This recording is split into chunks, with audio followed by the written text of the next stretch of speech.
ஆண்டவரும் அருமை இரட்சகரும் மீட்பருமாய் இருக்கிற இயேசு கிறிஸ்துவின் நாமத்தினாலே இந்த காலை பொழுதுல உங்களை சந்திப்பதிலே மிக்க மகிழ்ச்சி அடைகிறோம். கர்த்தருடைய பிள்ளைகளே, நமது நியூ கிரேஸ் டிவியின் மூலமாக வாயிலாக ஒவ்வொரு நாளும் கர்த்தருடைய வார்த்தையை நீங்கள் கேட்டுக்கொண்டிருக்கிறீர்கள். இப்பொழுது கூட இந்த காலை ஜெப தியானத்துக்கு அரேஷன் ஷைன் இந்த நிகழ்ச்சிக்காக கர்த்தரை ஸ்தோத்திரிக்கிறேன். நாம் இந்த ஜெபத்திலே ஒவ்வொருத்தரையும் கலந்து கொள்ள வைங்க. கர்த்தர் உங்களை ஆசீர்வதிப்பாராக. நாம் ஜெபிப்போம். நீர் வந்தால் சூழ்நிலை மாறுமே, முடியாததும் சாத்தியமாகுமே.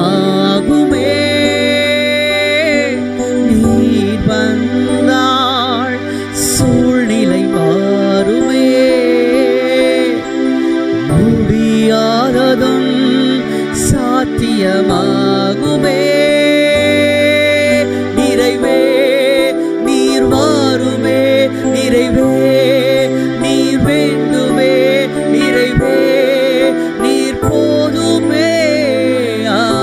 ஆவியானவரே நிறைவே நீர் மாறுமே, நிறைவே நீர் வேண்டுமே, நிறைவே நீர் போதுமே.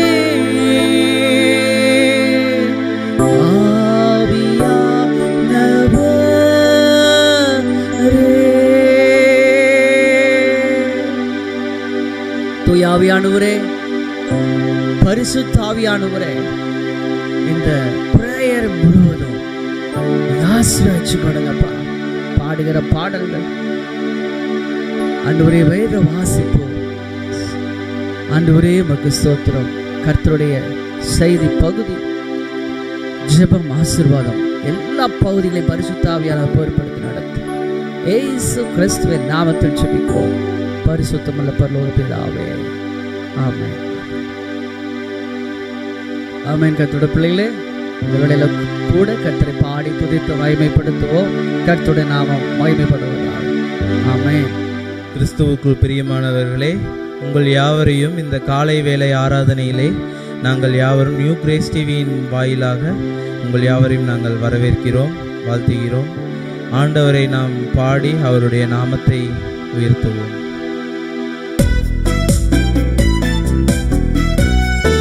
நம்மை நடத்தி வந்த தேவன், இந்த 12 மாதமும் கண்மணி போல பாதுகாத்து நம்மை காத்த தேவன், அவரை நாம் பாடி துதிப்போம். நம்ம உள்ளத்திலிருந்து அவருக்கு நன்றி சொல்லணும். என்னை நடத்தி வந்தவர், என்றும் தூக்கி சுமந்தவர், தாயின் கருவில் என்னை தெரிந்து கொண்டவர். என்னை நடத்தி வந்தவர், என்றும் தூக்கி சுமந்தவர், தாயின் கருவில் என்னை தெரிந்து கொண்டவர். நினைத்து பார்க்கிறேன், நான் நன்றி சொல்கிறேன். நினைத்து பார்க்கிறேன், நான் நன்றி சொல்கிறேன். அவர் கரத்தை பிடித்து நான் தொடர்ந்து செல்லுவேன்.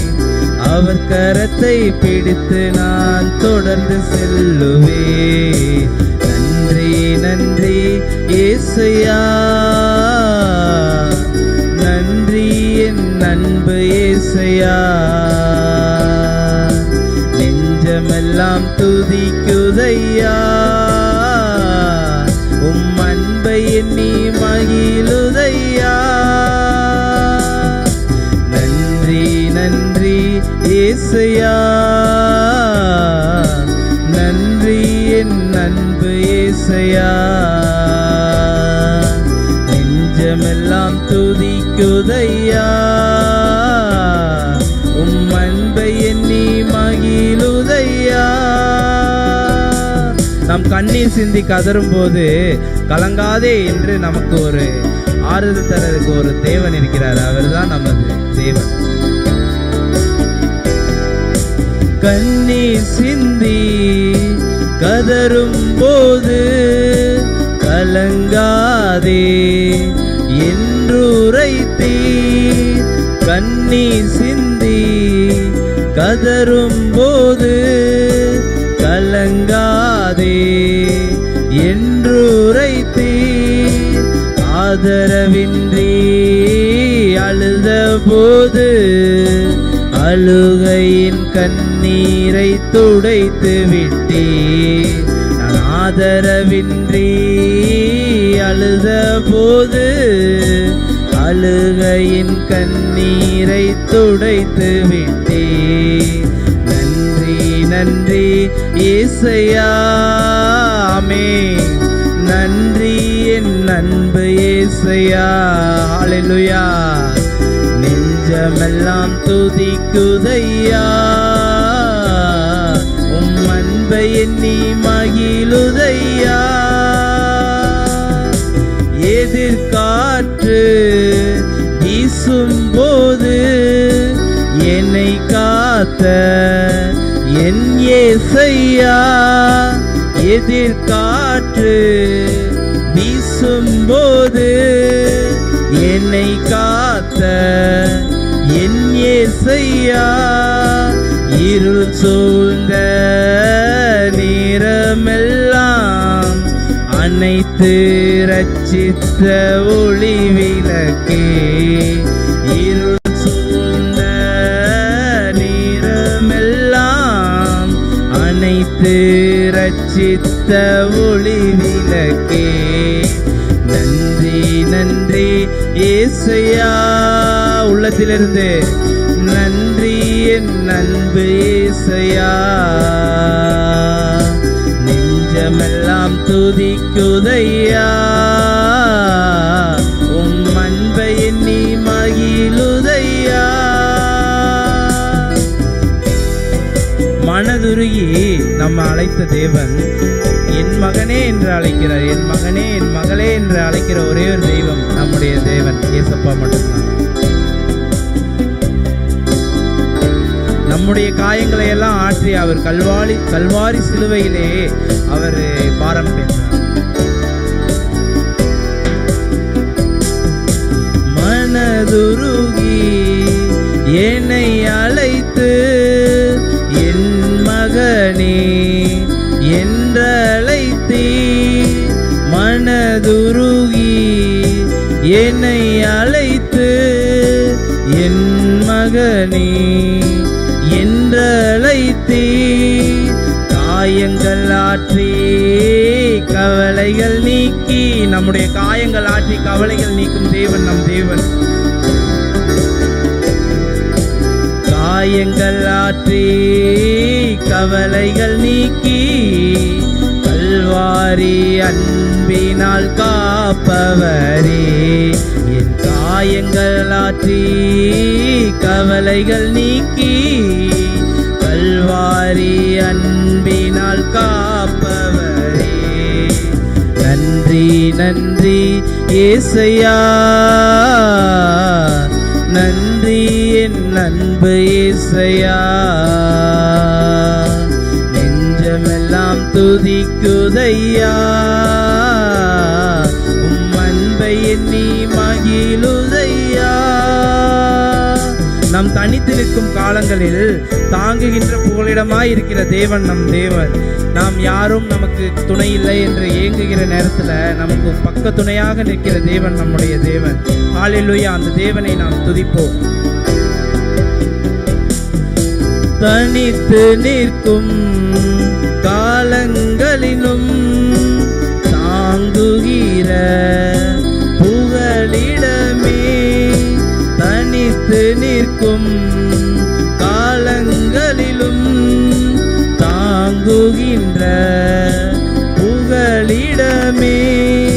திக்கற்ற நேரத்தில் தேற்றிடுவீர், சிலுவையின் நிழலினால் நடத்துகின்றீர். நான் திக்கற்ற நேரத்தில் தேற்றிடுவீர், சிலுவையின் நிழலினால் நடத்திடுவீர். நன்றி நன்றி இயேசையா, ஆமென். நன்றி என் அன்பு இயேசையா. நெஞ்சமெல்லாம் துதிக்குதையா, மகிழுதையா. மீண்டும் ஒரு முறை. நன்றி நன்றி ஏசையா,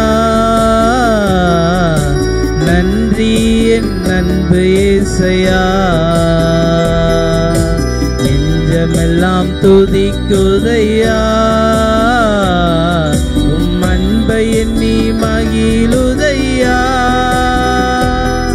என்னை நடத்தி வந்தவர், என்றும் தூக்கி சுமந்தவர், தாயின் கருவில் என்னை தெரிந்து கொண்டவர். என்னை நடத்தி வந்தவர், என்றும் தூக்கி சுமந்தவர், தாயின் கருவில் நம்மை தெரிந்து கொண்டவர். நினைத்து பார்க்கிறேன், நான் நன்றி சொல்கிறேன். நினைத்து பார்க்கிறேன், நான் நன்றி சொல்கிறேன். அவர் கரத்தை பிடித்து நான் தொடர்ந்து செல்லுவேன். அவர் கரத்தை பிடித்து நான் தொடர்ந்து செல்லுவேன். நன்றி நன்றி ஏசையா, நன்றி என் அன்பு ஏசையா. நெஞ்சமெல்லாம் துதிக்குதையா, உம் அன்பை எண்ணி மகிழுதையா. ஹல்லேலூயா.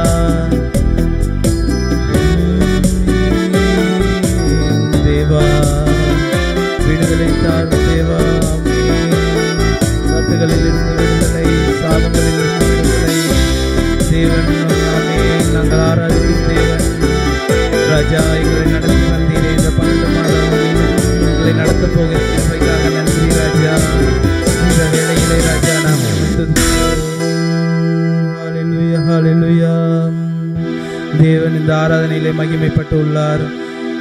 நாம் யாவருக்கும் தேவன் தாமே அற்புதத்தையும் ஆச்சரியத்தையும் நடக்க செய்கிறார். ஆமென் ஆமென். கர்த்தர் உங்களை ஆசீர்வதிப்பாராக. கர்த்தருக்குள் பிரியமானவர்களே, இன்றைக்கு கூட நாம் வாசிக்க தெரிந்து கொள்ளப்பட்ட வேத பகுதி லூக்கா 12வது அதிகாரம் வசனங்கள் 22 தொடங்கி 32 வரை. பின்னும் அவர் தம்முடைய சீஷரை நோக்கி, இப்படி இருக்கிறபடியினால் எண்ணத்தை உண்போம் என்று உங்கள் ஜீவனுக்காகவும் எண்ணத்தை உடுப்போம் என்று உங்கள் சரீரத்துக்காகவும் கவலைப்படாதிருங்கள் என்று உங்களுக்கு சொல்லுகிறேன். ஆகாரத்தை பார்க்கிலும் ஜீவனும் உடையை பார்க்கிலும் சரீரமும் விசேஷித்தவைகளாய் இருக்கிறது. காகங்களை கவனித்து பாருங்கள், அவைகள் விதைக்கிறதும் இல்லை, அறுக்கிறதும் இல்லை, அவைகளுக்கு பண்டசாலையும் இல்லை, களஞ்சியமும் இல்லை. இல்லாவிட்டாலும் அவைகளையும் தேவன் பிழைப்பூட்டுகிறார். பறவைகளை பார்க்கிலும் நீங்கள் எவ்வளவோ விசேஷித்தவர்களாய் இருக்கிறீர்கள். கவலைப்படுகிறதுனால் உங்களில் எவன் தன் சரீர அளவோடு ஒரு முழத்தை கூட்டுவான்? மிகவும் அற்பமான காரியம் முதலாய் உங்களால் செய்யக்கூடாதிருக்க மற்றவைகளுக்காக நீங்கள் கவலைப்படுகிறதென்ன? காட்டு புஷ்பங்கள் எப்படி வளர்கிறதென்று கவனித்து பாருங்கள். அவைகள் உழைக்கிறதும் இல்லை, நூற்கிறதும் இல்லை. என்றாலும் சாலமோன் முதலாய் தன் சர்வ மகிமையிலும் அவைகளில் ஒன்றை போலாகிலும் உடுத்திருக்கிறதில்லை என்று உங்களுக்கு சொல்லுகிறேன். இப்படி இருக்க அற்ப விசுவாசிகளே, இன்றைக்கு காட்டிலிருந்து நாளைக்கு அடுப்பிலே போடப்படுகிற புல்லுக்கு தேவன் இவ்விதமாக உடுத்துவித்தால் உங்களுக்கு உடுத்துவிப்பது அதிக நிச்சயம் அல்லவா? ஆகையால் எண்ணத்தை உண்போம் எண்ணத்தை குடிப்போம் என்று நீங்கள் கேளாமலும் சந்தேகப்படாமலும் இருங்கள். இவைகளை எல்லாம் உலகத்தார் நாடி தேடுகிறார்கள். இவைகள் உங்களுக்கு வேண்டியவைகள் என்று உங்கள் பிதாவானவர் அறிந்திருக்கிறார். தேவனுடைய ராஜ்யத்தையே தேடுங்கள், அப்பொழுது இவைகளெல்லாம் உங்களுக்கு கூட கொடுக்கப்படும். பயப்படாதே சிறுமந்தையே, உங்களுக்கு ராஜ்யத்தை கொடுக்க உங்கள் பிதா பிரியமாயிருக்கிறார் என்பதே. வாசிக்க தெரிந்து கொள்ளப்பட்ட வேத பகுதி வாசித்தாயிற்று. கர்த்தர் தாமே இந்த திருவசனங்களை ஆசீர்வதிப்பாராக. ஆமேன். இப்பொழுதும் கூட நம் மத்தியில் வந்திருக்கிற சிஸ்டர் ஏஞ்சலின் மோனிகா அவர்கள் நமக்காக இந்த வேத பகுதியை தியானித்து கொடுப்பார்கள். அவரை நாம் அன்புடன் வரவேற்போம். ஆமேன். தேவனுக்கே மகிமை உண்டாவதாக. இந்த காலை ஜெப தியானத்தை காண்கின்ற உங்கள் யாவருக்கும் இயேசு கிறிஸ்துவின் நாமத்தினாலே அன்பின் வாழ்த்துக்களை தெரிவித்துக் கொள்கிறேன். இந்த நாளில் கூட நாம் தியானத்துக்கென்று எடுத்துக்கொண்ட பகுதி லூக்கா 12ஆம் அதிகாரம். லூக்கா 12ஆம் அதிகாரத்தில் இன்று நாம் என்ன காண இருக்கிறோன்னா, லூக்கா 12ஆம் அதிகாரம் 32ஆம் வசனம். பயப்படாதே சிறுமந்தையே, உங்களுக்கு ராஜ்யத்தை கொடுக்க உங்கள் பிதா பிரியமாய் இருக்கிறார். இதான் தேவன் இன்னைக்கு உங்களோடு கூட பேசுகின்ற வார்த்தை. நாம் தியானத்துக்குள்ளாக போகும் முன்பாக நாம் ஒரு சிறிய ஜெபத்தை ஏறெடுக்கலாம். ஸ்தோத்திரிக்கிறோம் தகப்பனே, நன்றியோடு உம்மை துதிக்கிறேன், ஸ்தோத்திரிக்கிறேன் ஆவியானவரே. இந்த நல்ல காலை வேலை எங்களுக்கு கொடுத்ததற்காக உமக்கு நன்றி ஐயா. ஆண்டவரே, இன்றைய நாளில் கூட ஆண்டவரே உம்முடைய வார்த்தையை நாங்கள் கேட்க வந்திருக்கோம். எசப்பா, எங்கள் கூட நீங்கள் பேசுங்க ஆண்டவரே, எங்களுக்கான மன்னாவை நீங்கள் கொடுங்க தகப்பனே. ஆண்டவரே, நன்றியோடு உம்மை துதிக்கிறேன், ஸ்தோத்திரிக்கிறேன் ஆவியானவரே. இம்மட்டும் காத்த எபினேசர், இனியும் எங்களை காக்க போகிறதற்காக உமக்கு நன்றி தகப்பனே. இந்த வார்த்தையை கேட்டுக்கொண்டிருக்கிற ஒவ்வொரு பிள்ளைகளுக்காகவும் ஜெபிக்கிறேன் தகப்பனே. இந்த வார்த்தைகள் ஆண்டவரே பிள்ளைகளுக்கு பிரயோஜனமாக இருக்கும்படியாக கூட ஜெபிக்கிற ஏசப்பா. இந்த வார்த்தைகள் ஆண்டவரே என்னுடைய வார்த்தைகள் அல்ல தகப்பனே, இது உம்முடைய வார்த்தையாக ஆண்டவரே ஒவ்வொரு பிள்ளைகளுடைய வாழ்க்கையிலும் ஆண்டவரே அது ஊடுருவி செல்ல நீங்கள் உதவி செய்யுங்க தகப்பனே. இதை கேட்கும் போதே ஆண்டவரே அந்த வீட்டில் ஆண்டவரே என்ன பிரச்சனைகள் போராட்டங்கள் இருந்தாலும் ஆண்டவரே இந்த வேளையில் ஆண்டவரே இயேசு கிறிஸ்துவின் நாமத்தினால அந்த பிரச்சனைகள் எல்லாம் மாறும்படியாக கூட ஜெபிக்கிறேன். வியாதியின் படுக்கையில் இதை கேட்டுட்டு இருக்கிற ஒவ்வொரு பிள்ளைகளுக்காகவும் ஜெபிக்கிறேன் தகப்பனே. அவங்க வியாதிகள் அனைத்தும் ஆண்டவரே முற்றிலுமாக மாறும்படியாக கூட ஜெபிக்கிறேன் தகப்பனே. நன்றி ஆவியானவரே. மீதியான வேலை கூட உம்முடைய கரத்தில் ஒப்பு கொடுக்கிறோம். பொறுப்பெடுத்துக் கொள்ளுங்க, ஆசீர்வதிங்க. எல்லாவற்றையும் இயேசுவின் நாமத்தினால கேட்கிறேன் பிதாவே, ஆமீன். லூக்கா 12ஆம் அதிகாரம் 32வது வசனம். நாம் மறுபடியுமாக இந்த வார்த்தையை நம்ம வாசிக்கலாம். பயப்படாதே சிறுமந்தையே, உங்களுக்கு ராஜ்யத்தை கொடுக்க உங்கள் பிதா பிரியமாய் இருக்கிறார். இந்த வார்த்தையில் பார்த்தீங்கன்னா பயப்படாதே சிறுமந்தையேன்னு சொல்லி இன்று தேவன் உங்களோடு கூட பேச இருக்கிறார். நம்ம எந்தெந்த காரியத்துக்கெல்லாம் பயந்து இருக்கோம், நம்ம எந்தெந்த காரியத்தை குறிச்செல்லாம் இது நடக்குமா நடக்காதா அப்படின்னு சொல்லி நம்ம எந்தெந்த காரியத்தை குறிச்செல்லாம் இந்த வேலையில் நம்ம பயந்துட்டு இருக்கோம். ஏன்னா ஒரு மனிதர்களுக்கு கண்டிப்பாக ஏதாவது ஒரு காரியத்தை குறித்து ஒரு கவலை இல்லாமல் இருக்கவே இருக்காது. முதல்ல ஒரு காரியம் ஒரு கவலையாக தான் தொடங்கும். அது ரொம்ப நாளுக்கு நாள் போக போக தான் அந்த காரியம் ஒரு பயமாக மாறும். முதல்ல கவலையாக ஸ்டார்ட் ஆகும். முதல்ல இது இல்லையே அது இல்லையேன்னு சொல்லி ஒரு கவலையாக ஸ்டார்ட் ஆகும். அப்புறம் அந்த காரியம் தொடரும் போது அது எப்படி மாறுதுன்னா ஒரு பயமாக நம்மளுடைய வாழ்க்கையில் அது மாறுது. இன்றைய நாளில் கூட நம்ம எவ்வளோ காரியத்துக்காக பயந்துருக்கோம், எந்தெந்த காரியத்தில் நம்ம பயந்துருக்கோம் அப்படின்னு நம்மளை நாமே சோதித்து பார்க்கணும். எதுக்கெல்லாம் நம்ம பயந்துட்டு இருக்கோம் அப்படின்ட்டு. ஒரு மனுஷங்களை எடுத்துட்டிங்கன்னா அவங்களுக்கு நிறைய பிரச்சனைகள் இருக்கும், நிறைய காரியத்தில் கவலை இருக்கும், நிறைய காரியத்தில் பயம் இருக்கும்.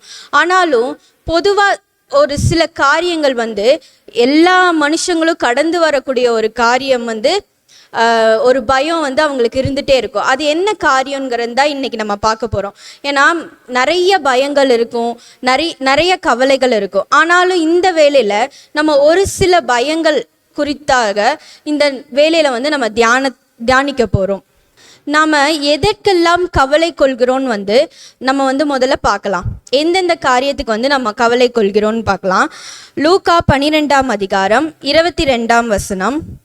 பின்னும் அவர் தம்முடைய சீஷரை நோக்கி, இப்படி இருக்கிறபடியால் எண்ணத்தை உண்போம் என்று உங்கள் ஜீவனுக்காகவும் எண்ணத்தை உடுப்போம் என்று உங்கள் சரீரத்துக்காகவும் கவலைப்படாதிருங்கள் என்று உங்களுக்கு சொல்லுகிறேன். இதில் பார்க்கும்போது எண்ணத்தை உண்போம் என்று உங்கள் ஜீவனுக்காகவும், முதல்ல நம்மளுக்கு எல்லா மனுஷங்களுக்கும் காமனாக இருக்கக்கூடிய ஒரு பயம் என்னன்னா நம்மளுக்கு உணவு.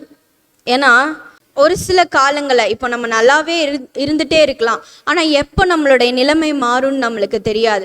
அதனால அந்த பயம் நம்மளுக்கு இருந்துகிட்டே இருக்கும். இதுவே ரொம்ப ஏழ்மையாக இருக்கிற ஒரு குடும்பத்தில் இந்த பிரச்சனை டெய்லி அவங்களுக்கு ஒரு தொடர்கதையாகவே இருந்துகிட்டே இருக்கும். இன்றைக்கி நம்ம ஏதாவது நம்மளுக்கு உணவு கிடைக்குமா, யாராவது நம்மளுக்கு ஹெல்ப் பண்ணுவாங்களான்னு சொல்லி இது அவங்களுக்கு ஒரு தொடர்கதையாகவே இருக்கும். அது ஒவ்வொரு நாளும் அந்த காரியத்தை குறித்த கவலை அவங்களுக்கு பயமாக கூட மாறி இருக்கலாம். சில பேர்த்துக்கு திடீர்னு எப்போ வேணால் யாரோட வாழ்க்கை வேணாலும் எப்படி வேணாலும் மாறலாம். நம்ம இன்னைக்கு வந்து நம்ம நல்லா இருக்கலாம், திரும்பி இன்னும் ஒரு கொஞ்ச நாள் கழித்து நம்மளோட நிலைமை எப்படி இருக்குன்னு சொல்லி நம்மளால யோசிச்சு கூட பார்க்க முடியாது. அதனால இந்த கவலையை வந்து கண்டிப்பாக எல்லா மனுஷங்களும் கிராஸ் பண்ணி வந்திருப்பாங்க. எண்ணத்தை உண்போம் அப்படின்னு சொல்லி ஆண்டவர் இந்த வேலையில் சொல்கிறாரு, எண்ணத்தை உண்போம் என்று சொல்லி நம்ம வந்து அதை குறித்து கவலையே படக்கூடாது. ஏன்னு பார்த்தீங்கன்னா அதே அதிகாரத்தில் 24வது வசனத்தை நம்ம வாசிக்கும் போது, காகங்களை கவனித்து பாருங்கள், அவைகள் விதைக்கிறதும் இல்லை, அறுக்கிறதும் இல்லை, அவைகளுக்கு பண்டசாலையும் இல்லை, களஞ்சியமும் இல்லை, இல்லாவிட்டாலும் அவைகளையும் தேவன் பிழைப்பூட்டுகிறார். பறவைகளை பார்க்கிலும் நீங்கள் எவ்வளவோ விசேஷித்தவர்கள் அல்லவா அப்படின்னு சொல்லி இந்த வேதத்தில் வந்து குறிப்பிட்டிருக்காங்க. ஆண்டவர் வந்து இந்த வார்த்தையை வந்து சொல்லிட்டு இருக்காரு. அப்போது நம்ம பறவைகள் விலங்குகளுக்கே தேவன் வந்து ஒவ்வொரு நாளும் பிழை பூட்டும் போது நம்ம அதுகளை காட்டிலும் நம்ம வந்து விசேஷித்தவர்கள்னு தேவன் சொல்கிறார். அப்போது நம்ம எண்ணத்தை உண்போம்னு சொல்லி ஒரு நாள் அதை குறித்து நம்ம கவலைப்படவே வேணாம். ஏன்னா நீங்கள் கொஞ்சம் ஒரு 4 வருஷத்துக்கு முன்னாடி எல்லோரும் யோசித்து பார்த்துருப்பீங்களா, கொரோனாங்கிற ஒரு வியாதி வரும் அப்படின்னு சொல்லி. அந்த காலகட்டத்தில் பார்த்திங்கன்னா ஃபுல்லாக லாக்டவுன் போட்டாங்க. யாருக்கும் ஒழுங்காக வேலை இல்லை, வெளியே எங்கேயுமே போக முடியாது. அப்படி இருக்கும்போது அந்த காலகட்டத்தில் நீங்கள் யோசிச்சு பாருங்கள், அந்த நம்ம வீட்டில் இருந்த சூழ்நிலைகளில் நம்ம கையில் காசு இல்லை, நம்மளால் வெளியவும் போக முடியாது, எதுவுமே பண்ண முடியாத ஒரு சூழ்நிலையில் இருந்தோம். ஆனாலும் அந்த நாட்களில் ஆண்டவர் நமக்கு வந்து போஷிக்காமல் இருந்தாரா? அதை வந்து நம்ம யோசிச்சு பார்க்கணும். ஒவ்வொரு நாளும் நம்மளை அழகாக போஷித்தார். ஏன்னா என்னோட வாழ்க்கையில் பார்த்திங்கன்னா அந்த கொரோனா காலகட்டத்தில் வந்துட்டு வேலையும் இல்லை, வெளியும் எங்கேயும் போக முடியாது. ஆனால் இப்பயும் என்னை கேட்டால் சொல்லுவேன், அந்த கொரோனா காலகட்டத்தில் தான் நாங்கள் நல்லா சாப்பிட்டு திருப்தியாக இருந்தோம்னு சொல்லி. ஏன்னா அந்த அளவுக்கு ஒரு சந்தோஷத்தை ஆண்டவரை நம்பி இருக்கிற பிள்ளைகளுக்கு நிச்சயம் ஆண்டவர் வந்து கொடுக்கக்கூடிய தேவனாக இருக்கிறார். அதனால நம்ம அதை குறித்து நம்ம பயப்படவும் வேணாம், யோசிக்கவும் வேணாம். அதை தான் ஆண்டவர் இந்த நாளில் நம்ம கூட பேசுகிற தெய்வமாக இருக்கிறார். அதே போல தான் நீங்கள் இஸ்ரவேல் ஜனங்களை எடுத்துக்கலாம். அவங்க எப்படி அந்த வனாந்திரத்தில் போகும்போது அவங்களுக்கு வந்து நல்ல உணவு இல்லைன்னு சொல்லி அவங்க வந்து முறுமுறுத்துட்டே இருந்தாங்க. அப்போது தேவன் என்ன பண்ணார், அந்த முறுமுறுப்பின் சத்தத்தை கேட்டு அவங்களுக்கு வந்து மன்னாவையும் காடைகளையும் வந்து கொடுக்குற தேவனாக இருக்கிறார். அப்படி முறுமுறுத்த ஜனங்களுக்கே தேவன் அவ்வளோ விசேஷித்தமான ஒரு ஆகாரத்தை கொடுக்கும்போது, நம்மளுக்கு ஒன்றுமே இல்லாத சூழ்நிலையில் அவருக்கு நம்ம நன்றிகளையும் துதிகளையும் ஏறெடுக்கும் போது நம்மளுக்கு அதை காட்டிலும் விசேஷித்தமான ஆகாரத்தை கொடுக்க தேவன் வல்லவராக இருக்கிறார். அதனால நம்ம எந்த ஒரு காரியத்தை குறித்தும் நம்ம பயப்படவே தேவையில்லை. நம்ம எந்த ஒரு காரியத்தை குறித்தும் நம்ம பயப்பட வேணாம். ஆண்டவர் வந்து ஒவ்வொரு காரியத்தையும் பார்த்து கொண்டே தான் இருக்கார். அதனால் நம்மளுக்கு என்ன வேணும், நம்மளுக்கு என்ன தேவைங்கிறது நம்மளுடைய தேவனுக்கு தெரியும். அதனால் எண்ணத்தை உண்போம் என்று நம்ம ஒருபோதும் கவலை கொள்ளவே வேண்டாம். அடுத்தது 2வது காரியமாக பார்த்தீங்கன்னா 22வது வசனத்தில், எண்ணத்தை உடுப்போம் என்று உங்கள் சரீரத்துக்காக கவலைப்படாதீர்கள் என்று உங்களுக்கு சொல்லுகிறேன் அப்படின்னு வந்து வேதாகமத்தில் குறிப்பிட்டிருக்காங்க. முதல்ல வந்து எண்ணத்தை உண்போம், 2வது பார்த்திங்கன்னா எண்ணத்தை உடுப்போம். நம்ம எப்பயுமே நம்மளுக்கு வந்து என்ன ட்ரெஸ்ஸு போடணும் அப்படின்னு வந்து நம்ம யோசிக்கவே வேணாம். ஏன்னா ஒரு சாட்சி கூட நான் இந்த வேலையில் நான் உங்ககிட்ட நான் பகிர்ந்துக்கிறேன். கடந்த அந்த கிறிஸ்மஸ் நாட்களில் வந்து தேவைகள் வந்து ரொம்ப ஜாஸ்தியாக இருந்துச்சு. ஏன்னா கிறிஸ்மஸ் மாதம்னாலே நம்மளுக்கு வந்து தேவைகள் வந்து ரொம்ப ஜாஸ்தியாக இருக்கும். அப்போ அந்த நாட்களில் வந்து எங்கள் கையில் வந்து எந்த ஒரு வருமானமும் இல்லை. நாங்கள் என்ன பண்ண போகிறோன்னு எனக்கு தெரியல. அந்த 1ஆம் தேதி, டிசம்பர் 1ஆம் தேதி நான் ஜெபத்தில் உட்கார்ந்துட்டு இருக்கும்போது எனக்கு ரொம்ப பயம். எஸ்ஸப்பா, நான் இந்த மாதம் ஃபுல்லாக என்ன பண்ண போகிறேன்னு எனக்கு தெரியல, என்னோடய தேவைகள் ஜாஸ்தியாக இருக்குது, இந்த கிறிஸ்மஸ்க்கு வந்து எனக்கு ட்ரெஸ் எடுக்க முடியுமா என்னன்னு கூட எனக்கு தெரிலன்னு சொல்லி நான் ஏசப்பா கிட்ட அந்த வேலையில் வந்து அந்த ஜெபத்தில் உட்காந்து நான் அழுதுட்டு இருந்தேன். ஒரு ட்ரெஸ்ஸாவது என்னால் வாங்க முடியுமா ஏசப்பான்னு சொல்லி நான் வந்து அழுதுட்டு இருந்தேன். அந்த என்னோடய அழுகையின் அந்த ஜெபத்தை கேட்டு நீங்கள் நடந்துச்சுன்னா அந்த மாதம் ஃபுல்லாக நான் நினச்சி கவலைப்பட்டுட்டு இருந்தேன். ஆனாலும் அந்த மாதத்தில் அவ்வளோ அழகா ஒவ்வொரு நாளும் நேர்த்தியாக ஆண்டவர் எனக்கு வந்து நடத்தி கொடுத்தார்.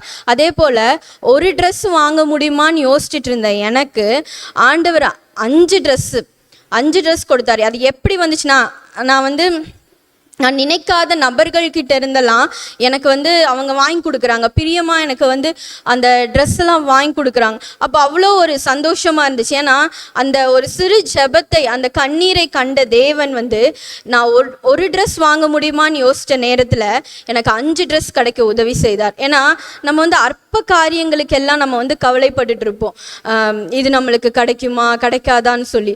ஆனால் ஆண்டவர் எப்பயுமே அவரை நம்பி இருக்க பிள்ளைகளுக்கு வந்து விசேஷமான காரியத்தை தான் ஆண்டவர் எப்பயுமே வச்சிருப்பார். எனக்கு ஒரு ட்ரெஸ் தரல, அவர் 5 ட்ரெஸ் கொடுத்தார். அப்போ அவர் எவ்வளோ நம்ம மேல பிரியமா இருக்கிறாருன்னு நீங்க பார்த்துக்கோங்க. அவர்கிட்ட நம்மளுடைய கண்ணீர் கவலை எல்லாம் நம்ம சொல்லிட்டோம்னா ஆண்டவர் நம்மளுக்கு விசேஷித்த காரியங்களை கொடுக்கிற தேவனாய் இருக்கிறார். அப்படியே நம்ம தொடர்ந்து வாசிக்கும்போது 27வது வசனத்தில் பார்த்தீங்கன்னா, காட்டு புஷ்பங்கள் எப்படி வளர்கிறதென்று கவனித்து பாருங்கள், அவைகள் உழைக்கிறதும் இல்லை நூற்கிறதும் இல்லை, என்றாலும் சாலமோன் முதலாய் தன் சர்வ வல்லமையிலும் அவைகளில் ஒன்றை போலாகிலும் உடுத்திருக்கிறதில்லை என்று உங்களுக்கு சொல்லுகிறேன். இதில் பார்த்தீங்கன்னா காட்டு புஷ்பங்கள், ஒவ்வொரு ஃப்ளவர்ஸ், அதில் எவ்வளோ அழகாக தேவன் வந்து ஒவ்வொரு பூக்களையும் அழகாக படைச்சு அதுக்கு உடுத்து வித்திருக்கிறார். நம்ம அந்த ஊட்டியிலலாம் போய் பார்க்கும்போது, அந்த ரோஸ் கார்டன்லாம் நம்ம போகும்போது ஒவ்வொரு பூ பார்க்கும்போது நம்மளுக்கு எவ்வளோ, அதை பார்க்கும்போது ஒரு பிரமிப்பாக இருக்கும், எவ்வளோ அழகாக இருக்குது, அதோட கலர்ஸ் பார்க்கும்போது அவ்வளோ அழகாக இருக்கும். அப்போது அது வந்து சீக்கிரம் ஒரு அழிஞ்சு போகக்கூடிய அதோட ஆயுசு நாட்கள் வந்து ஒரு கொஞ்ச காலம்தான். அப்படி இருக்கிற பூக்களுக்கே தேவன் வந்து அழகாக உடுத்து விற்கிறாருன்னா நம்மளுக்கு அவர் வந்து உடுத்து விற்க மாட்டாரா? நம்மளை உடுத்து வித்து அழகு பார்க்கிற தேவன். அதனால நம்ம என்னத்தை உடுப்போம்னு சொல்லி நம்ம ஒரு நாளும் உடைக்காக கவலைப்படவே வேணாம். முதல்ல என்னத்தை உண்போம் என்று சொல்லி நம்ம கவலைப்படவே வேணாம். இரண்டாவதாக என்னத்தை உடுப்போம் என்று சொல்லி நம்ம கவலை கொள்ளவே வேண்டாம். அடுத்தது 3வது காரியம் பார்த்தீங்கன்னா, லூக்கா 12ஆம் அதிகாரம் 11ஆம் வசனம் மற்றும் 12ஆம் வசனம். அன்றியும் ஜெப ஆலய தலைவர்களுக்கும் துரைத்தனத்தார்களுக்கும் அதிகாரம் உள்ளவர்களுக்கு முன்பாக உங்களை கொண்டு போய் விடும்போது எப்படி எண்ணத்தை மறுதரமாய் சொல்லுவோம் என்றும் எதை பேசுவோம் என்றும் கவலைப்படாதிருங்கள். நீங்கள் பேச வேண்டியவைகளை பரிசுத்த ஆவியானவர் அந்நேரத்திலே உங்களுக்கு போதிப்பார் என்றார். அடுத்தது 3வது காரியமாக என்னத்தை பேசுவோம், நம்ம என்ன பேசுவோம் அப்படின்னு சொல்லி நம்ம வந்து கவலைப்படுகிறவர்களாக இருப்போம். சில வேளைகளில் இப்போ ஒரு இன்டர்வியூக்கு நம்ம போகிறோம் அப்படிங்கும்போது நம்ம என்னதான் பேச போகிறோன்னு சொல்லி நம்மளுக்கு வந்து ரொம்ப பயமாக இருக்கும். இப்போ காலேஜ் முடிச்சிருக்கலாம், இல்லை வேலை தேடிட்டு இருக்கலாம், வேலை இல்லாமல் இருக்கலாம். அப்போ இன்டர்வியூக்கு போகும்போது நம்ம என்ன பேச போகிறோம், என்ன பண்ண போகிறோன்னு சொல்லி அந்த அதிகாரிகளை பார்த்து நம்மளுக்கு ரொம்ப வந்து ஒரு பயம் உண்டாயிருக்கும். இந்த வேளையில் தேவன் உங்கள் கூட பேசிகிட்டு இருக்காரு. யாரெல்லாம் இன்டர்வியூக்காக வெயிட் பண்ணிட்டு இருக்கீங்களோ, யாரெல்லாம் எனக்கு ஒரு நல்ல வேலை கிடைக்கல, என்னால் பேச முடியல, ஒரு இன்டர்வியூக்கு போனாலே ஒரு பயமாக இருக்குது, என்ன பண்ணுறோன்னு தெரியல அப்படின்னு சொல்லி இந்த வேலையில் யோசிச்சு கொண்டிருக்க உங்ககிட்ட தான் ஆண்டவர் பேசிகிட்டு இருக்காரு. என்ன பேசுவோன்னு சொல்லி எப்பயுமே பயப்படாதீங்க. ஆண்டவர்கிட்ட உங்களுடைய கவலைகள் எல்லாம் சொல்லுங்கள். ஆண்டவர் உங்களோடு கூட இருந்து என்ன பேசணுங்கிறத ஆண்டவர் உங்களுக்கு வந்து கற்றுத்தருகிற தேவனாக இருக்கிறார். இதே போல தான் வேதாங்கமத்தில் வந்து ஒரு மனுஷன் இருந்தார். நான் வந்து திக்குவாயும் மந்தனாவுமா இருக்கனே, நான் போய் என்ன பேசுவேன், நான் எப்படி அவ்வளோ ஜனங்களை போய் வழி நடத்துவேன்னு சொல்லிட்டு இருந்த மோசேக்கே தேவன் வந்து அவ்வளோ அழகா அந்த இஸ்ரவேல் ஜனங்களை வழிநடத்துகிற ஒரு தலைவனாய் ஆண்டவர் வந்து மாற்றினார். அவர் திக்குவாயும் மந்தனாவுமா இருந்தார். அப்படி இருந்த மோசேவை தேவன் அவ்வளோ அழகான ஒரு தலைவராய் மாற்றினவர் நம்மளை மாற்ற மாட்டாரா? ஆண்டவரை விசுவாசிக்கிற ஒவ்வொரு பிள்ளைகளையும் தேவன் வந்து அவ்வளோ அழகுபடுத்தி பார்க்குற தேவனாக இருக்கிறார். அதனால் என்னத்தை பேசுவோன்னு சொல்லி நீங்கள் எப்பயுமே பயப்படாதீங்க.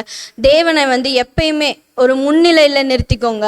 ஏசப்பா, நான் ஒன்றுமே இல்லை தகப்பனே, நான் ஒரு பலவீனமான பாண்டம், எனக்கு ஒன்றுமே தெரியாது, என்ன பேசுகிறோம் என்ன பண்ணுறோன்னு எனக்கு தெரியல, நீங்கள் என் கூட வாங்க, என் கூட பேசுங்க, நான் என்ன பேசணும்னு எனக்கு சொல்லித்தாங்கன்னு சொல்லும்போது ஆண்டவர் அவ்வளோ அழகாக நம்மளைய வழி நடத்துகிற தேவனாக இருக்கிறார். அதனால் என்னத்தை பேசுவோம் என்று சொல்லி எப்பயுமே நம்ம பயப்படவே வேண்டாம். இது இன்டர்வியூ அந்த சிச்சுவேஷனுக்கு மட்டும் கிடையாது, குடும்பங்களில் கூட நிறைய பேர்த்துக்கு இந்த பேச்சினால தான் நிறைய பிரச்சனைகள் வருது.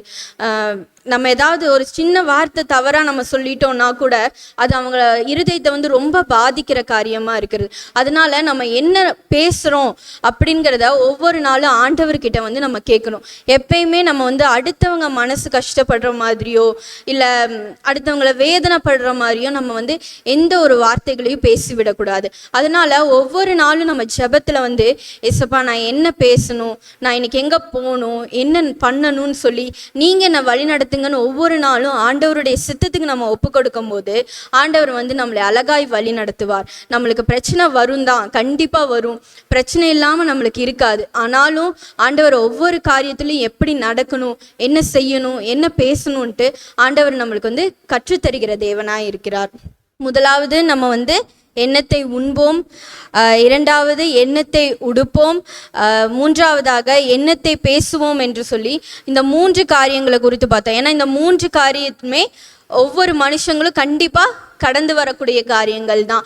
அதனால இந்த பயம் கண்டிப்பாக நம்ம கிட்ட கண்டிப்பாக இருக்கும். ஏதாவது ஒரு சுச்சுவேஷனில் இதற்கான பயம் நம்மளுக்கு இருந்துகிட்டே தான் இருக்கும். அதனால தேவன் இந்த வேலையில் பேசுகிறார். இந்த உலக பிரகாரமான எந்த ஒரு காரியத்தை குறித்தும் நம்ம பயப்படவே வேணாம். நம்ம இப்போ 12ஆம் அதிகாரத்தில் 23வது வசனத்தை நம்ம வாசிக்கும் போது, ஆகாரத்தை பார்க்கிலும் ஜீவனும் உடையை பார்க்கிலும் சரீரமும் விசேஷித்தவுமாய் இருக்கிறது அப்படின்னு சொல்லி வேதாகமத்தில் குறிப்பிட்டிருக்காங்க. ஆகாரத்தை பார்க்கிலும் ஜீவனும். இப்போ நம்ம சரீர பிரகாரமாக ஆகாரத்துக்காக நம்ம பயந்துட்டு இருக்கோம், நம்மளுக்கு கிடைக்குமா கிடைக்காதா அப்படின்னு சொல்லி. ஆனால் ஆண்டவர் சொல்கிறாரு, காகங்கள் பறவைகள் இதுக்கே நான் போஷிக்கும் போது உனக்கு போஷிக்க மாட்டேனான்னு சொல்லி தேவன் நம்மளுக்கு வார்த்தை மூலியமாக நம்மக்கிட்ட பேசிகிட்டு இருக்காரு. ஆனாலும் ஆகாரத்தை பார்க்கிலும் ஜீவன் ரொம்ப முக்கியமான ஒரு காரியம். நம்ம உலக ஒரு மாம்சத்துக்காக நம்ம போராடிட்டு இருக்கோம், அதற்காக நம்ம பயந்துட்டு இருக்கோம். ஆனாலும் ஜீவன் எவ்வளோ ஒரு விலையேற பெற்றது. ஏன்னா அது தேவன்கிட்ட போகக்கூடிய ஒரு காரியம். நம்ம மாம்சத்துக்குரிய காரியத்துக்காக நம்ம பயந்துட்டு இருக்கோம். ஆனாலும் ஜீவனை குறித்து ஒரு நாளும் நம்ம பயந்துருக்கவே மாட்டோம். என் ஜீவன் இப்படி இருக்கே, நல்ல ஒரு மன்னா இல்லாமல், நல்ல ஒரு தேவ வார்த்தை இல்லாமல் என்னோட ஜீவன் இருக்கேன்னு ஒரு நாளும் நம்ம யாரும் பயந்துருக்கவே மாட்டோம். அதை குறித்து நம்ம யோசிச்சிருக்கவே மாட்டோம். ஆனால் இந்த வேளையில் ஆண்டவர் என்ன சொல்கிறாருன்னா, உலகத்துக்குரிய மாம்சத்துக்குரிய இந்த உணவு அதெல்லாம் நம்ம ஒதுக்கி வச்சுட்டு, ஏன்னா அது கண்டிப்பாக தேவன் நம்மளுக்கு கொடுப்பேன்னு சொல்லிட்டாரு. அவருக்கு நிச்சயமாய் நம்மளுக்கு கொடுக்கிற தேவனாக இருக்கிறார். அதனால அது குறித்தான கவலை எல்லாம் ஒரு ஓரமாக வச்சுட்டு நம்மளுடைய ஜீவனை குறித்தான கவலை நம்மளுக்கு கண்டிப்பாக இருக்கணும். ஏன்னா ஜீவன் தான் ரொம்ப முக்கியமாக இருக்குது. அதனால அந்த ஜீவனை நம்ம கெடுத்துட்டோம்னா நம்மளால ஒன்றுமே பண்ண முடியாது. அதனால அந்த ஜீவனுக்கு என்னென்ன நம்ம எப்படி அந்த ஜீவனை போஷிக்கணும்னு சொல்லி அதற்கான தேடல்கள், அதற்கான கவலைகள் தான் நம்மளுக்கு அதிகமாக இருக்கணும்னு தேவன் விரும்புகிறாரு. அதனால நம்ம ஜீவனை எப்படிலாம் நம்ம காத்துக்கலாம், ஜீவனுக்கு என்னென்ன ஆகாரத்தை கொடுக்கலாம், எப்படிப்பட்ட வசனங்களை சொல்லி நம்ம ஜீவனை நம்ம பலப்படுத்தலான்னு சொல்லி தான் அதற்குறித்தான கவலைகள் தான் நம்மளுக்கு இருக்கணும் என்று தேவன் நம்ம கூட இந்த வேளையில் பேசி கொண்டிருக்கிறார். அப்புறம் உடையை பார்க்கிலும் சரீரமும் விசேஷித்தவுமாய் இருக்கிறதுன்னு சொல்கிறாங்க. உடையை பார்க்கிலும் நம்ம ட்ரெஸ்ஸு குறித்து நம்ம ரொம்ப பயந்துட்டு இருக்கோம்.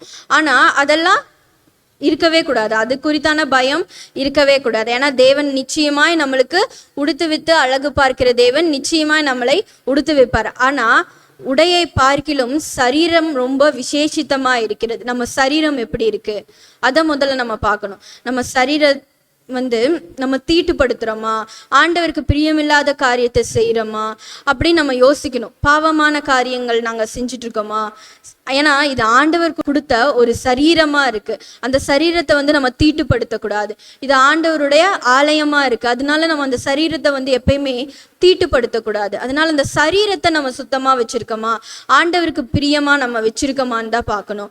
அதனால முதல்ல ஜீவனை வந்து நம்ம பத்திரமா பார்த்து கொள்றதுக்கு நம்மளுக்கு ஒரு பயம் இருக்கணும். நம்முடைய சரீரத்தை நம்ம வந்து நல்லா காத்துக்கொள்ளுங்கிற பயம் வந்து நம்மளுக்கு இருக்கணும். மற்றபடி உலக காரியங்கள், மாம்சமான காரியங்கள் குறித்தெல்லாம் நம்மளுக்கு எப்பயுமே பயம் வேணாம். ஏன்னா ஆண்டவரை நம்பி இருக்கிற பிள்ளைகளுக்கு ஆண்டவர் நிச்சயமாய் ஒவ்வொரு காரியத்தையும் செய்கிற தேவனாய் இருக்கிறார்.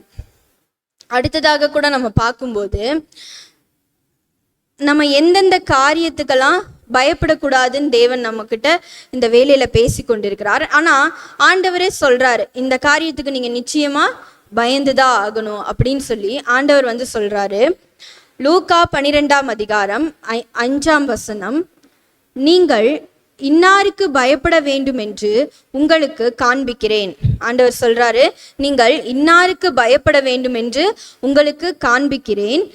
கொலை செய்த பின்பு நரகத்திலே தள்ள வல்லமை உள்ளவருக்கு பயப்படுங்கள், ஆம் அவருக்கே பயப்படுங்கள் என்று உங்களுக்கு சொல்லுகிறேன். இதுல சொல்றாரு தேவன், நம்ம கொலை செய்த பின்பு நரகத்திலே தள்ள வல்லமை உள்ளவருக்கு பயப்படுங்கள். ஏன்னா நம்ம வந்து இறந்த பின்னாடி நம்ம பரலோகம் போக போறோமா இல்லை நரகம் போக போறோமான்ட்டு டிசைட் பண்ண போறது தேவன். அவருக்கு மாத்திரம்தான் நம்ம வந்து பயப்படணும். ஏன்னா இப்போ நம்ம இறந்துட்ட அப்புறம் நம்ம வந்து பரலோகம் போவோமா நரகம் போவோமான்னு நம்மளுக்கு தெரியாது. நம்மளோட கவலைகள் எல்லாம் என்ன கவலைகளாக இருக்குது? உலகத்துக்குரிய கவலைகளாக தான் இருக்குது. உலகத்துக்குரிய பயங்கள் தான் நம்மளுக்கு ஜாஸ்தியாக இருக்குது. அதையெல்லாம் இந்த வேலையில் நம்ம இப்போ இந்த காரியத்துக்கெலாம் நம்ம நிச்சயமாக பயப்படுறவங்களாக தான் இருப்போம்.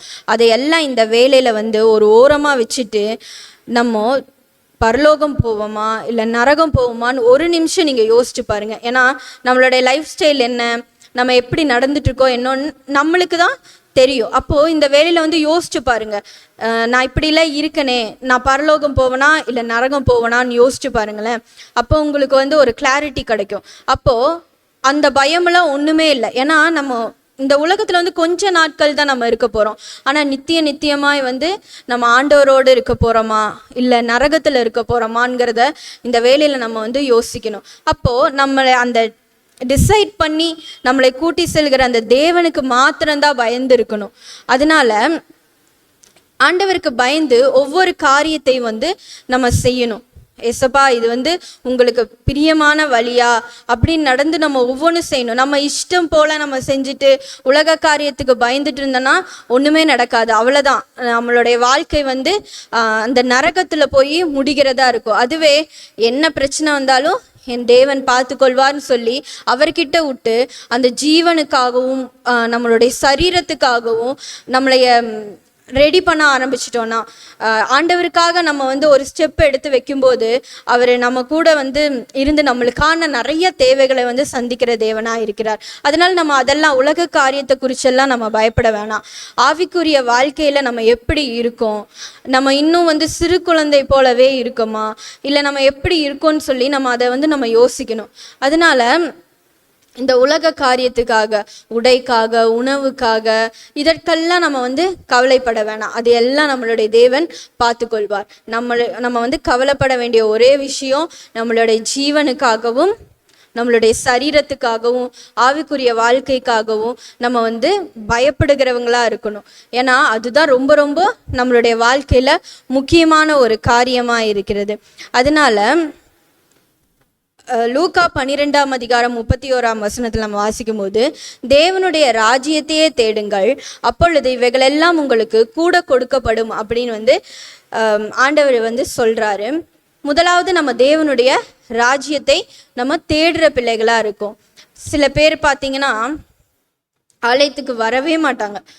ஆலயனாலே அவங்க போயிடுவாங்க அவங்களுக்கு. ஏன்னா உலக காரியங்கள் தான் ரொம்ப முக்கியம். எத்தனை பேர் இப்போ இந்த வேலையில் நம்ம அப்படி இருக்கோம்? எல்லாத்துக்கும் ஞாயிற்றுக்கிழமை தான் வேலை இருக்கும். ஏன்னா அந்த ஒரு நாள் தான் ஆண்டவர் வந்து நம்மளை வந்து ஆலயத்துக்கு வர சொல்லியிருக்காரு. ஓய்வு நாளை பரிசுத்த குலைச்சல் ஆக்காதீர்கள்னு வந்து அவர் கட்டளையும் கொடுத்திருக்காரு. அந்த வேலையில தான் நம்ம என்ன பண்ணுவோம், உலக காரியத்துக்கு போறவங்களா இருப்போம், வேலைக்கு போறவங்களா இருப்போம், இல்லாட்டி ஏதாவது ஃபங்க்ஷனுக்கு போறது அப்படின்லாம் நம்ம அந்த ஞாயிற்றுக்கிழமையில தான் நம்ம பண்ணுவோம். அது வந்து ரொம்ப தவறான ஒரு விஷயம். ஏன்னா முதலாவது தேவனுடைய ராஜ்யத்தை வந்து நம்ம தேடுற பிள்ளைகளா இருக்கணும். அதுதான் தேவனும் பிரியப்படுகிறார். அதனால நம்ம உலக காரியங்கள் எல்லாம் இந்த வேலையில நம்ம வந்து ஒதுக்கி வச்சுட்டு ஆவிக்குரிய காரியங்களை நம்ம எப்படி இருக்கோன்னு நம்மளை நாம சோதிச்சு பார்க்கணும். அப்போ உலக காரியத்துல எல்லாம் எந்த ஒரு காரியத்தை குறித்தும் நம்ம வந்து பயப்படவே வேணாம். அதெல்லாம் நம்மளுடைய தேவன் பார்த்து கொள்வார். நீங்க இப்போ என்ன செய்யணும்னா, இந்த வேலையில இந்த வார்த்தையை கேட்டுக்கொண்டு இருக்கிற நீங்க ஒவ்வொருத்தரும் இந்த வேலையில நீங்க முழங்கால் படிக்கிட்டு, ஏசப்பா இந்த உலகத்துக்குரிய காரியத்துக்கு எதுக்குமே நான் இனி பயப்பட போறதில்ல. ஏன்னா இத்தனை வருஷமும் நீங்க வந்து எங்களை அழகா வழி நடத்திட்டு வந்திருக்கீங்க. அதனால நீங்க இனி நாங்க எங்களுடைய மரண நாள் வரைக்கும் நீங்க நிச்சயமா எங்களை நடத்துவீங்க, அது வந்து எங்களுக்கு தெரியும். அதனால எங்களுடைய ஆவிக்குரிய வாழ்க்கையில இன்னும் நாங்க அதிகமா பலப்படணும், எங்க ஆத்துமாக்காக நாங்க பிரயாசப்படணும், எங்க சரீரத்தை நாங்க தீட்டுப்படுத்தக்கூடாது, உமக்கான ஊழியத்தை நாங்க செய்யணும்னு சொல்லி இந்த வேலையில இந்த வார்த்தையை கேட்டுக்கொண்டிருக்கிற நீங்க ஒவ்வொருத்தரும் உங்களுடைய இருதயத்தை வந்து ஆண்டவர்கிட்ட ஒப்பு கொடுங்க. எஸ்ஸப்பா இந்த காரியத்துக்கெல்லாம் நாங்க பயந்துட்டு இருந்தோம், இனி நாங்க பயப்பட போறதில்ல. ஏன்னா நீங்க எல்லாவற்றையும் நீங்க பார்த்து கொள்வீங்க. ஏன்னா வேதாகமத்துல சொல்லியிருக்காங்க, கவலைப்படுகிறதுனாலே உங்களில் எவன் தன் சரீர அளவோடு ஒரு முழத்தை கூட்டுவான். எவ்வளோ ஒரு அழகான ஒரு வார்த்தை பாருங்க. நம்ம கவலைப்படுறதுனால என்ன நடக்க போகுது? ஒண்ணுமே நடக்காது. அந்த கவலை வந்து அப்படியே தான் இருக்கும். அதே நீங்க அந்த கவலையை ஆண்டவர்கிட்ட ஒப்பு கொடுத்துட்டு நீங்க அடுத்த வேலையை நீங்க பார்க்க ஆரம்பிச்சிட்டிங்கன்னா அது அவ்வளோதான், ஆண்டவர் அதை பார்த்துப்பாரு. அதனால நீங்க கவலைப்பட்டு கவலைப்பட்டு கவலைப்பட்டு எதுவுமே பண்ண போறதில்லை. நம்மளுக்கு பயம்தான் ஜாஸ்தி ஆகும், நம்மளுடைய வாழ்க்கையே ஒரு இருட்டான மாதிரி ஆயிரும். அதனால எதை குறித்து நம்ம கவலைப்பட வேணாம். நம்ம கவலைப்பட வேண்டிய ஒரே காரியம், நம்ம பரலோகத்துக்கு போவோமா நரகத்துக்கு போவோமா, அவ்வளவுதான். இந்த ஒரு காரியத்தை குறிச்ச பயம் மட்டும்தான் நம்மளுடைய வாழ்க்கையில இருக்கும். இந்த பயம் மட்டும் நம்மளுக்கு இருந்துச்சுன்னா நம்ம ஆவிக்குரிய வாழ்க்கையில நம்ம இன்னும் அதிகமா வளர்ற பிள்ளைகளாயிருவோம். ஏன்னா ஒரு சின்ன தவறு நம்ம செய்யும் போது கூட ஆண்டவர் வந்து நம்ம கூட பேசுவார். மகளே இது செய்யாத, இது தப்பு, இங்க போகாத, இது தப்புன்னு சொல்லி ஆண்டவர் நம்ம கிட்ட பேசுவார். அதனால நீங்க உலக காரியங்களை எல்லாம் விட்டுட்டு ஆவிக்குரிய காரியம் என்னங்கிறத மாத்திரம் இந்த வேலையில வந்து நீங்க பாருங்க, ஆண்டவர்கிட்ட ஒப்பு கொடுங்க. ஆண்டவர் உங்களோட எல்லா காரியத்தையும் அவர் பார்த்து கொள்வார். கடைசியாக இந்த வசனத்தை வாசித்து நான் முடிக்கிறேன். பயப்படாதே சிறுமந்தையே, உங்களுக்கு ராஜ்யத்தை கொடுக்க உங்கள் பிதா பிரியமாய் இருக்கிறார்.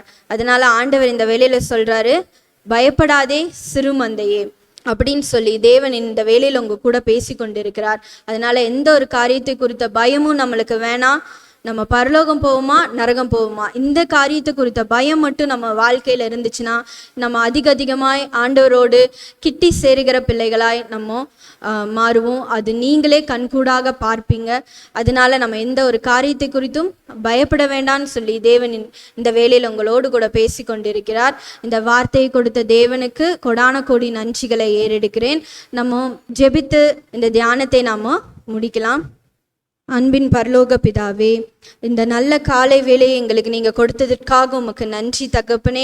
இந்த வேலையில கூட ஆண்டவரே பயப்படாதே சிறுமந்தையேன்னு சொல்லி ஆண்டவரே எங்கள் கூட நீங்கள் பேசி கொண்டிருக்கீங்க. நாங்கள் பயப்படுற காரியம் எல்லாம் ஆண்டவரே ஒன்றுமே இல்லைன்னு சொல்லி நீங்கள் சொல்கிறீங்க தகப்பனே. ஆனாலும் ஆண்டவரே நாங்கள் எங்கே போவோம், பரலோகத்துக்கு போவோமா நரகத்துக்கு போவோமாங்கிற ஆண்டவரே அந்த பயம் எங்களுக்குள்ள எப்பயுமே இருக்கணும் தகப்பனே. நாங்கள் தவறு செய்யும் போதெல்லாம் ஆண்டவரே அதை திருத்தி நீங்கள் ஆண்டவரே எங்களை சீர்படுத்துங்க தகப்பனே. ஏன்னா உம்மை காட்டிலும் ஆண்டவரே நல்ல ஒரு வழிகாட்டி எங்களுடைய வாழ்க்கையில இல்லப்பா, உம்மை காட்டிலும் நல்ல ஒரு போதகர் எங்க வாழ்க்கையில இல்லை தகப்பனே. அதனால ஆண்டவரே இந்த வேலையில எங்களோட இருதயங்களை கரத்துல ஒப்பு கொடுக்கிறோம் ஏசப்பா. ஆண்டவரே எங்க இருதயத்தை நீங்க சுத்தப்படுத்துங்க, ஆவியின் கனிகளால் எங்கள் இருதயத்தை நிரப்புங்க ஆண்டவரே. உம்முடைய கட்டளைகளினாலும் கற்பனைகளினாலும் ஆண்டவரே எங்க இருதயத்தை நீங்க நிரப்புங்க தகப்பனே. நாங்க உலக காரியத்துக்காக இனி கவலைப்படக்கூடாது ஏசப்பா. ஆண்டவரே ஆவிக்குரிய காரியத்துல ஆண்டவரே கவலைப்பட எங்களுக்கு நீங்க உதவி செய்யுங்க தகப்பனே. நன்றியோடு கூட உம்மை துதிக்கிறேன், ஸ்தோத்தரிக்கிறேன் ஆவியானவரே. இந்த வார்த்தையை கேட்டுக்கொண்டிருந்த ஒவ்வொரு பிள்ளைகளுடைய வாழ்க்கையிலும் நீங்க இடைப்படுங்க தகப்பனே. ஆண்டவரே அவங்க பயப்படுற காரியங்கள் எல்லாம் ஒண்ணுமில்லைன்னு சொல்லி ஆண்டவரே நீங்க அதை மாற்றி கொடுங்க தகப்பனே. நன்றியோடு கூட உம்மை துதிக்கிறேன், ஸ்தோத்தரிக்கிறேன் ஆவியானவரே. மீதியான வேலை கூட உம்முடைய கரத்துல ஒப்பு கொடுக்கிறோம், பொறுப்பெடுத்துக் கொள்ளுங்க, ஆசீர்வதிங்க. எல்லாவற்றையும் இயேசுவின் நாமத்தினால கேட்கிறேன் பிதாவே, ஆமென். என் ஆத்துமாவே கர்த்தரை ஸ்தோத்திரி, என் முழுவலுமே அவருடைய பரிசுத்த நாமத்தை ஸ்தோத்திரி. என் ஆத்துமாவே கர்த்தரை ஸ்தோத்திரி, கர்த்தர் செய்த சகல உபகாரங்களையும் மறவாதே. ஆமேன். தேவன் தாமே உங்களை ஆசீர்வதிப்பாராக. ஆமேன்.